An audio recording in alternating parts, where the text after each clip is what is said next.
Morning दोस्तों। आप सभी अपनी तैयारी अच्छे से कर रहे होंगे। तो आपको पता होना चाहिए कि हम अपने क्या रिवीजन स्टार्ट कर रहे थे।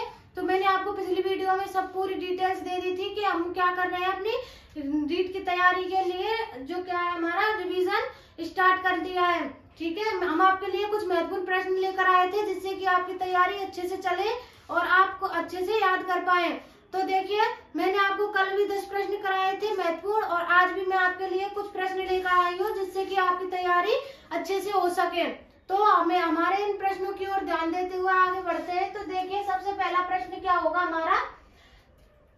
तो राजस्थान की स्थल सीमा की कितने भागों में बांटा गया है। ठीक है, राजस्थान की जो स्थल सीमा, हमारा मेन टॉपिक आज है स्थल सीमा के बारे में कि राजस्थान की स्थल सीमा को कितने भागों में बांटा है और कौन सी सीमा की कितनी लंबाई है। ठीक है, इसके बारे में आज इस वीडियो में चर्चा करेंगे। तो देखिए, पहला प्रश्न क्या होगा हमारा कि राजस्थान की स्थल सीमा को कितने भागों में बांटा गया है।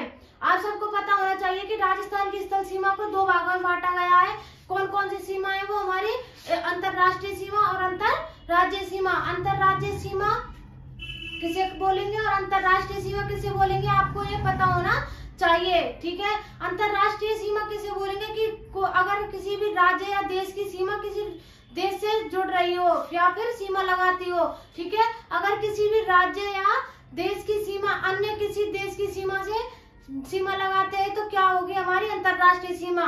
ठीक है, अगर किसी अन्य राज्य से सीमा लगाएगी तो क्या होगा अंतरराज्यीय सीमा। ठीक है, राज्य किसी अन्य राज्य से सीमा लगाएगा तो क्या बोलेंगे उसे अंतरराज्यीय सीमा। ठीक है ना। तो देखिए, हमारा पहला प्रश्न क्या है, राजस्थान की स्थल सीमा को कितने भागों में बांटा गया है। तो मैंने आपको बताया है कि कितने भागों में, 2 भागों में क्या बांटा गया है, राजस्थान की स्थल सीमा को 2 भागों में बांटा गया है। दूसरे प्रश्न की ओर चले कि राजस्थान की स्थल सीमा की कुल लंबाई कितनी है। तो राजस्थान की स्थल सीमा की लंबाई के बारे में आप बताइए कि कौन सी इसमें से सही होगी। सबसे पहला प्रश्न ऑप्शन है हमारा 5920 किलोमीटर, 1070 किलोमीटर, 4850 किलोमीटर, 6540 किलोमीटर। कौन सा इसमें से सही ऑप्शन होगा, आप इसे कमेंट में बताइए। तो देखिए, हमारा सबसे पहला प्रश्न आंसर क्या होगा इसका 5920, जो क्या है स्थल सीमा की कुल लंबाई। ठीक है, इस पूरी स्थल सीमा की लंबाई कितनी है हमारी 5920 या फिर 5920। जैसे मैंने आपको बताया कि स्थल सीमा को 2 भागों में बांटा है, अंतरराष्ट्रीय और अंतरराज्यीय सीमा। अंतरराष्ट्रीय और अंतरराज्यीय सीमा को मिलाकर ही क्या होगा ये 5920 इसकी स्थल सीमा की कुल लंबाई। ठीक है, तीसरा प्रश्न की ओर चले कि राजस्थान की अंतरराष्ट्रीय सीमा की लंबाई कितनी है। मैंने आपको बताया कि कितने भागों में बांटा है स्थल सीमा को 2 भागों में, और अंतरराष्ट्रीय सीमा को कितनी लंबाई है। तो देखिए 1070, 4850, 1750 या फिर 5920 किलोमीटर। आप सबको पता है कि 5920 किसकी है, स्थल सीमा की लंबाई है। ठीक है ना, 5920 किसकी लंबाई है, तो स्थल सीमा की संपूर्ण स्थल सीमा की लंबाई हो जाएगी 5920। इसके बाद आएगा हमारा इस राजस्थान की अंतरराष्ट्रीय सीमा की लंबाई की बात करें तो कितनी हो जाएगी 1070, किसकी लंबाई है अंतरराष्ट्रीय सीमा की लंबाई। ठीक है ना। इसके बाद आते हैं अपने अगले प्रश्न पर। तो राजस्थान की अंतरराष्ट्रीय सीमा रेखा को किस नाम से जाना जाता है। ठीक है, राजस्थान की अंतरराष्ट्रीय सीमा को किस नाम से जाना जाता है। इसका एक अन्य नाम और है जो क्या किस नाम से जाना जाता है, आप बताइए। तो देखिए, सबसे पहला ऑप्शन हो जाएगा हमारा भूमध्य रेखा, दूसरा ग्रीनविच, तीसरा रेडक्लिफ रेखा और चौथा हो जाएगा कर्क रेखा। इनमें से कौन सा ऑप्शन राइट होगा, आप बताइए हमें। तो मैं आपको बता दूं कि इससे अंतरराष्ट्रीय सीमा को क्या कहा जाता है, रेडक्लिफ रेखा के नाम से भी जाना जाता है। एक हमारे जो भारत और पाकिस्तान की अंतरराष्ट्रीय सीमा है, ठीक है, इसे ही क्या बोलेंगे हम, रेडक्लिफ रेखा के नाम से जाना जाता है। और भारत और पाकिस्तान के मध्य की ये रेखा है, ये पूरे विश्व में एकमात्र ऐसी सीमा रेखा है जिसे कागज और कलम से लिखा गया है। क्योंकि कागज और कलम का मतलब क्या है कि इसे सिर्फ कोई नक्शा ले लिया गया, ठीक है, मानचित्र ले लिया, उस पर ही भारत और पाकिस्तान के मध्य एक सीमा खींच दी गई। ठीक है ना। और अन्य देशों के बीच में मध्य में तो किसी की बाउंड्री बना दी, ठीक है, कोई बड़ी सी कोई कुछ भी बना दिया गया जिससे कि ये पता चल जाए कि ये राष्ट्र ये इस राष्ट्र से अलग है, ठीक है ना। तो दोनों के मध्य में एक दीवार खींच दी जाती है जिससे कि अलग अलग राज्य क्या बन जाते हैं, हमारे देश। लेकिन भारत और पाकिस्तान के मध्य ऐसी कोई भी सीमा नहीं है, सिर्फ कागज और कलम से कागज पर मानचित्र ले लिया गया, उसको उस पर ही क्या किया गया, कलम से लाइन खींच दी। इसीलिए इसे क्या कहा जाता है, कागज और कलम से खींची जाने वाली रेखा, ठीक है ना। ये प्रश्न आपके लिए इम्पोर्टेंट हो जाएगा कि कागज और कलम से खींची जाने वाली रेखा किन दो देशों के मध्य खींची गई है। तो भारत और पाकिस्तान के मध्य खींची जाने वाली रेखा कागज और कलम से खींची गई थी, ठीक है ना। हमारे प्रश्न की ओर चले 5वें की। तो देखिए, राजस्थान की अंतर्राष्ट्रीय सीमा से कितने देश लगाते हैं, ठीक है।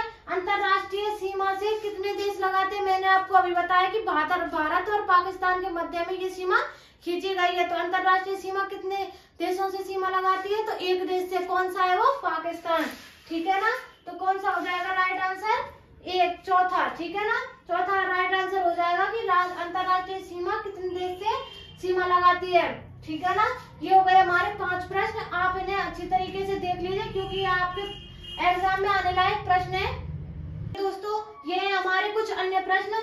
तो आप देख रहे होंगे कि ये अलग प्रश्न है।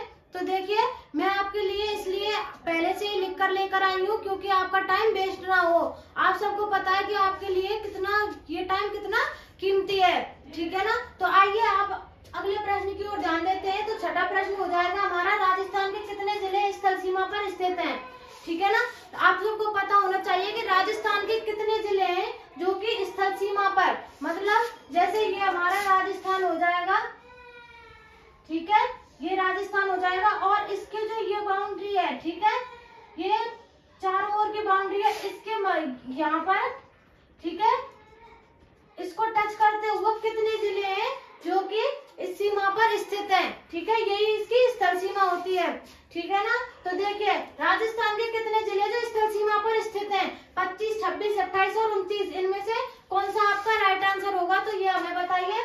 तो मैं बता दूं आपको, तो हमारा चौथा प्रश्न जो क्या है, सही हो जाएगा। कितने जिले, 29 जिले हैं जो कि किस पे स्थित है, स्थल सीमा पर, ठीक है ना। तो 7वें प्रश्न की ओर ध्यान देते हैं। राज्य का सर्वाधिक अंतर्राष्ट्रीय सीमा लगाने वाला जिला, ठीक है, राजस्थान का वह कौन सा जिला है जो कि सर्वाधिक अंतर्राष्ट्रीय सीमा से लगता है, ठीक है। तो देखिए, इनमें से कौन सा ऑप्शन हो जाएगा, फलौदी, जैसलमेर, जोधपुर, बीकानेर, ठीक है। तो इनमें से बताइए आप कौन सा जिला है जो कि सर्वाधिक अंतर्राष्ट्रीय सीमा लगाता है। इसमें से हो जाएगा आपका जैसलमेर, ठीक है। जैसलमेर क्या है, अंतर्राष्ट्रीय सीमा, सर्वाधिक अंतर्राष्ट्रीय सीमा लगाने वाला जिला है, ठीक है। देखिए, आगे चलते हैं कि राज्य से अंतर्राष्ट्रीय सीमा कितने राज्य लगाते हैं। तो देखिए, राज्य से राज्य सीमा कितने राज्य लगाते हैं, मतलब राजस्थान से कितने राज्य अंतर्राज्यीय सीमा लगाते हैं। तो देखिए, हमारा कौन सा ऑप्शन सही होगा, चौथा, जो 4, 3, 5, 6, इनमें से कौन सा सही आंसर होगा हमारा। तो हमारे कितने जो राज्य है वो अंतर्राज्यीय सीमा लगाते हैं, तो 5 राज्य जो कौन कौन से हो जाएंगे हमारे, पंजाब, हरियाणा, उत्तर प्रदेश, मध्य प्रदेश और गुजरात। ये 5 राज्य हैं जो कि हमारी अंतर्राज्यीय सीमा लगाते हैं राजस्थान से। तो देखिए, 9वें प्रश्न की ओर ध्यान देते हैं। तो राजस्थान से सर्वाधिक अंतर्राज्यीय सीमा लगाने वाला राज्य, मैंने आपको बताया कि कितने राज्य हैं जो कि अंतर्राज्यीय सीमा लगाते हैं, तो 5 राज्य। इन 5 राज्यों में से ऐसा कौन सा राज्य है जो कि सर्वाधिक सीमा लगाता है राजस्थान से। तो सर्वाधिक सीमा की बात करें तो कौन सा हो जाएगा हमारा, देखिए, गुजरात, मध्य प्रदेश, उत्तर प्रदेश और पंजाब, इनमें से कौन सा ऑप्शन होगा जो कि क्या है, अंतर्राज्यीय सीमा सर्वाधिक लगाएगा। तो मध्य प्रदेश इसमें से सर्वाधिक क्या लगाता है, अंतर्राज्यीय सीमा। जो हमारा मध्य प्रदेश है उसके 10 जिले जो क्या है, इससे सीमा लगाते हैं राजस्थान से, ठीक है, सर्वाधिक सीमा लगाता है और इसके 10 जिले क्या लगाते हैं, राजस्थान से सीमा, और राजस्थान के भी 10 जिले ही मध्य प्रदेश से सीमा लगाते हैं, ठीक है। 10वें प्रश्न की ओर चलते हैं। राजस्थान से न्यूनतम अंतर्राज्यीय सीमा लगाने वाला राज्य कौन सा होगा, ठीक है। राजस्थान से न्यूनतम, अभी हमने पहले बात की थी सर्वाधिक सीमा लगाने वाला राज्य, अब इसके बाद कौन सा है जो क्या न्यूनतम सीमा लगाता है? पंजाब, हरियाणा, उत्तर प्रदेश और गुजरात। इनमें से बताइए कि पंजाब, हरियाणा, उत्तर प्रदेश और गुजरात, इनमें से कौन सा जो राज्य है वो न्यूनतम अंतर्राज्यीय सीमा लगाता है? तो इसमें से राइट आंसर होगा पंजाब। पंजाब सबसे छोटा है तो इसलिए ये कम सीमा लगाता है, ठीक है ना।